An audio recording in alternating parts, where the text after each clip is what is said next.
Ma'am ఇంకొక doubt ఏందంటే గర్భవతులు ఈ రోజుల్లో ఎక్కువ మొబైల్ వాడుతున్నారు మ్యామ్. ఆ రేడియేషన్ వల్ల పుట్టబోయే బిడ్డకు కూడా ఎఫెక్ట్ అంటున్నారు. అదొకటి. ఇంకొకటి గ్రహణ సమయాల్లో నిజంగానే గర్భవతులు బయటికెళ్ళకూడదా? సో 2 వేరు హ్మ్. Topics. So cell phone signals వల్ల బిడ్డ మీద ఎఫెక్ట్ పడతదా? లేదా? అనేది స్టడీస్ జరుగుతున్నాయి. కొంతమంది పడతదంటున్నారు. కొంతమంది లేదంటున్నారు.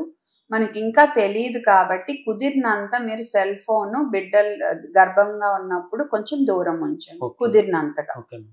ఓకే.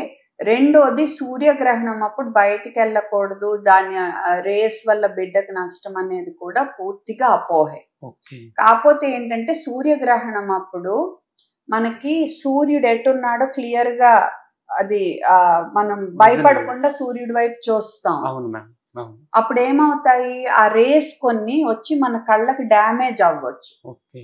అందుకని సూర్యుడి వైపు ఇప్పుడు సూర్యగ్రహణం లేదనుకో మనం ఎలాగా అటు చూడం. ఎందుకంటే చూడలేము. మన కళ్ళు మంటలొస్తాయి అవును. కాబట్టి. అవును. సూర్యగ్రహణం అప్పుడు ఏం చేస్తాము ఫ్రీగా ఇలా చూసేస్తాము. అవును. మనకు కొన్ని రేస్ వచ్చి మన కళ్ళని డ్యామేజ్ చేయొచ్చు. ఓకే. అందుకని ఆ స్పెషల్ కళ్ళజోడు పెట్టుకుని కానీ చూడకూడదు. అంతకు మించి సూర్యగ్రహణానికి ఇంకా మన హెల్త్‌కి ఏమి కనెక్షన్ లేదు.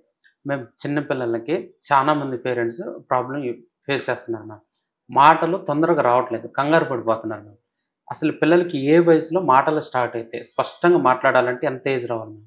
అమ్మనమ్మ, నాన్న, ఫ్యాన్ అంటే ఫ్యాన్ అంటే ఫ్యానే కాదు. యాను, ఫ్యా ఏదో ఒకటి. అవును మ్యామ్. హ్మ్. కుక్క, బొబ్బో అలా. అవును. అవును. ఇలా మీనింగ్‌ఫుల్ వర్డ్స్. ఓకే. సంవత్సరం వయసుకల్లా 2 రావాలి. ఓకే. కొంతమంది ఏంటంటే ఒక 15 నెలలకొస్తాయి. ఎందుకంటే కానీ మీరు చూడాల్సిందేంటంటే అమ్మేది అంటే ఇలా చూపిస్తున్నాడా? హ్మ్. నానేడి అంటే చూపిస్తున్నాడు. అంటే మీరు చెప్పేది వాడికి అర్థమవుతుందా లేదా? ఓకే. అర్థమవుతుంది అంటే ఒక 2, 3 నెలలు వెయిట్ చేయొచ్చు. ఓకే. మీరు అడిగేది అర్థం కావట్లా, వాడు చెప్పట్లేదు అంటే మాక్సిమం 15 నెలలు వెయిట్ చేసి మీరు పిల్లల డాక్టర్‌ని సంప్రదించాలి. వాడి వినికిడి ఎలా ఉంది? లేదా 15-18 నెలల వరకు కూడా మాటలు రాలేదు. వినికిడి బానే ఉంది. కానీ ముద్దు పెట్టుకోమంటే పెట్టుకోవట్లా. హత్తుకోమంటే హత్తుకోవట్లా. కళ్ళల్లో కళ్ళు పెట్టి చూడట్లేదు. ఓకే. మీరు మాట్లాడుతుంటే ఆడు గొడవలో ఆడుంటున్నాడు. ఏమన్నా కావాలన్నా ఇలా చూపించట్లేదు. జస్ట్ మిమ్మల్ని లాక్కెళ్ళి తీసుకెళ్తున్నాడు తప్ప ఇలా చూపించట్లేదు. మీరు అటు చూడరా బాబు అంటే ఇట్లా చూడట్లేదు. మాటలు రావట్లేదు. మ్యూజిక్ పెడితే ఎంజాయ్ చేస్తున్నాడు కానీ మీరు పిలిస్తే పలకట్లేదు. వాడిలో వాడే అమ్మ ఏదో అనుకుంటా ఉంటున్నాడు. ఈ అన్ని లక్షణాలు ఉంటే ఆటిజం ఏమో అని డౌట్ పడి ఒకసారి మళ్ళా డాక్టర్ని సంప్రదించి అవసరమైతే ఎర్లీ ఇంటర్వెన్షన్ ట్రీట్మెంట్ అని మొదలు పెట్టాలి. థెరపీలు. ఓకే. ఇప్పుడు ఏమవుతుందంటే ఈ ఆటిజం కూడా చాలా మంది వ్యాక్సిన్స్ వల్ల వస్తుందని ఒక అపోహ మొదలు పెట్టారు. అది వ్యాక్సిన్స్ వల్ల కాదు. ఓకే. రెండోది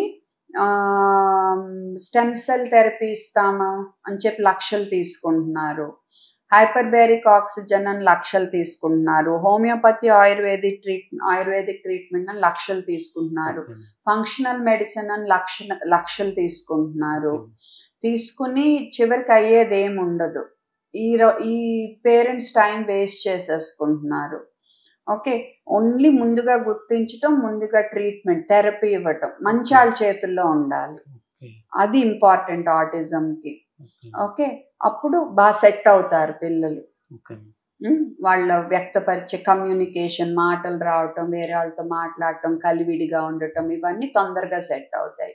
అండ్ తర్వాత కొంతమంది ఏంటి మీరు గోధుమలు ఇవ్వద్దు, పాలు ఇవ్వద్దు ఆటిజం ఉంటే ఇలాంటివన్నీ చెప్పుకొస్తున్నారు. వీటన్నిటికి ఏమీ ప్రూఫ్ లేదు. అంత మంచి డైట్ నార్మల్గా ఇవ్వండి. మీరు ఓన్లీ థెరపీ మీద ఫోకస్ పెట్టండి.